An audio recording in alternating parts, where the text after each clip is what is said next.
Dear friends, good morning. I Jaswant Singh Kailasia welcomes you in our YouTube channel. We have a Hindi YouTube channel also. Its name is Parat Loktantra Ka Ankuran. We are also available in different social media platforms. You can see them in the descriptions. For what purposes and for what objectives and with what philosophy this channel has been launched, you can also know in this regard in the descriptions. It is requested that please do not focus on the quality of our presentation, but kindly please focus on the depthness of the subject matters and issues we discuss. If you think that our channel is putting forward some revolutionary, basic and the fundamental ideas and increasing your knowledge, then kindly please subscribe, like and share our channel. Also press the bell icon button so that our new videos notification you can get. Nowadays we are presenting video series regarding the Muslim problems in India. The background and relevancy of this video series has been explained in first episode of this video series. But a very brief background is this: a stalwart of Dalit Muslim unity and brotherhood, Mr. V.T. Rajsekhar, about 33 years back attended a 2 days national seminar in New Delhi organized by some Muslim youths. In this seminar, he presented a paper. This paper was published as an editorial in January 1988 volume of Dalit Voice. The title of this editorial is Gulf Between Muslim Elites and Muslim Masses, a serious internal contradictions. The historical significance and importance of this presentation is that Mr. V.T. Rajsekhar warned and heeded to the Muslims intellectuals regarding the root causes of all atrocities, persecution and violence against Muslims of India. But they failed to follow the heeds of Mr. V.T. Rajsekhar. Therefore, nowadays Indian Muslims facing a genocide situation. Here we are reproducing this historical editorial or speech in the form of this video series. The second episode is before you. Cream theory. Every caste community or group, whether it is SC, ST, OBCs, upper caste, Muslims, Sikhs or Christians, has its own elite. You boil the milk and allow to cool. Cream is formed. You remove the cream. Within few minutes, fresh cream is formed. How this cream is formed? Cream is formed by sucking the essence of milk.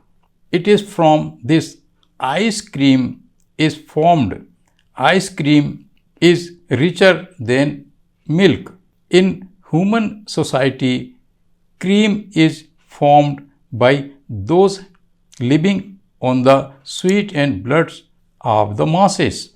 If we do not want the cream to be formed, whether we should remove this cream as and when it is formed, or we should keep the milk stirring continuously to see that no cream is formed.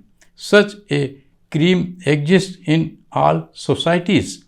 The India's upper castes are one such parasites, but can the Muslim afford the formation of such a cream?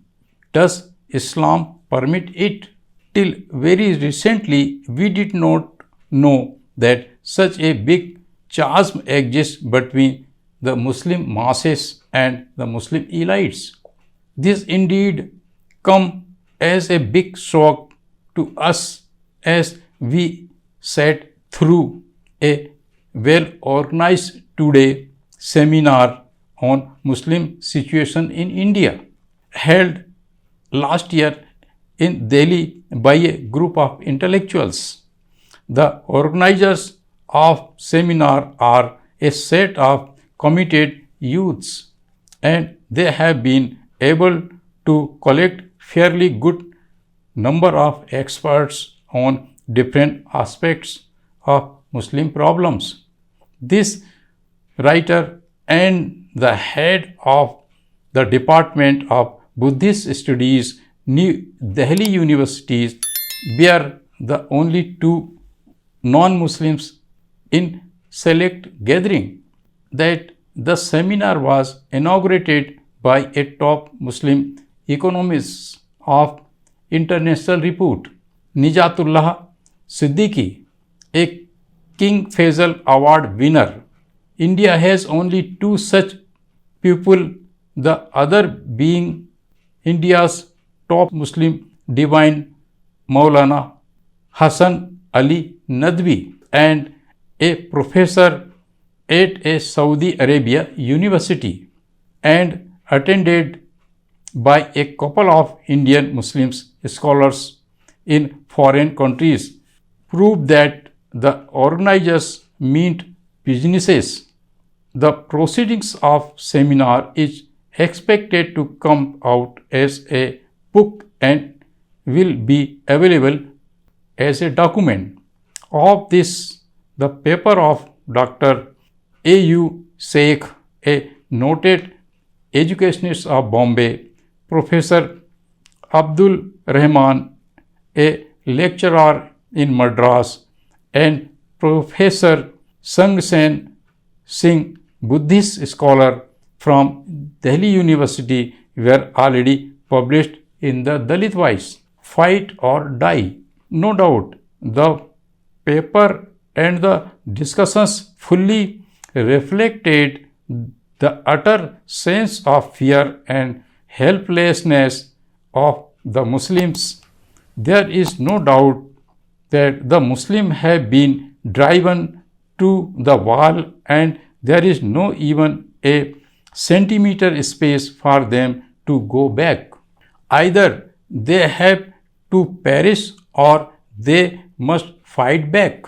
Remember what Omar Mukhtar said: "We are Muslims. We will fight and die, but never surrender." This is the heart-rending situation of Muslims today, and yet they cannot complain and cry. They cannot speak out even factual things. Editor of Muslim papers will be arrested if they publish anything factual, even when they reproduce a report or photo already published in a national dailies or journals. They are arrested.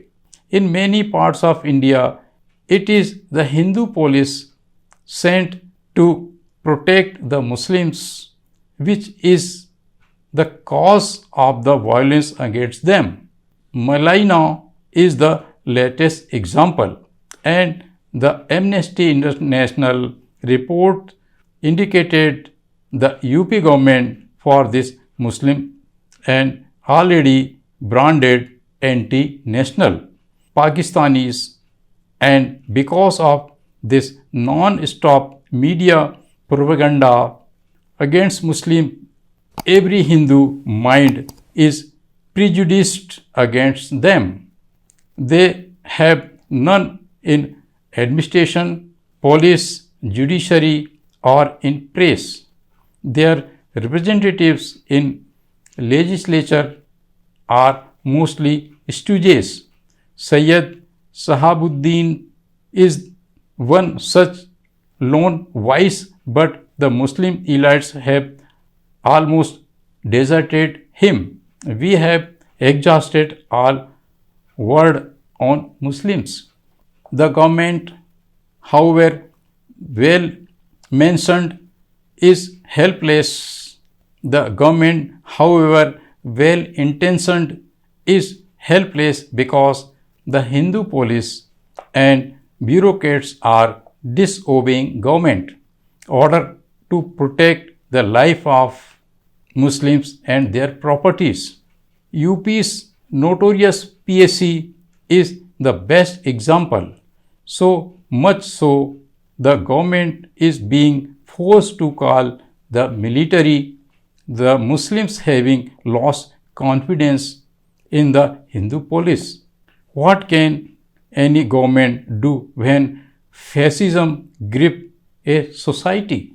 But can a Muslim elites do about it?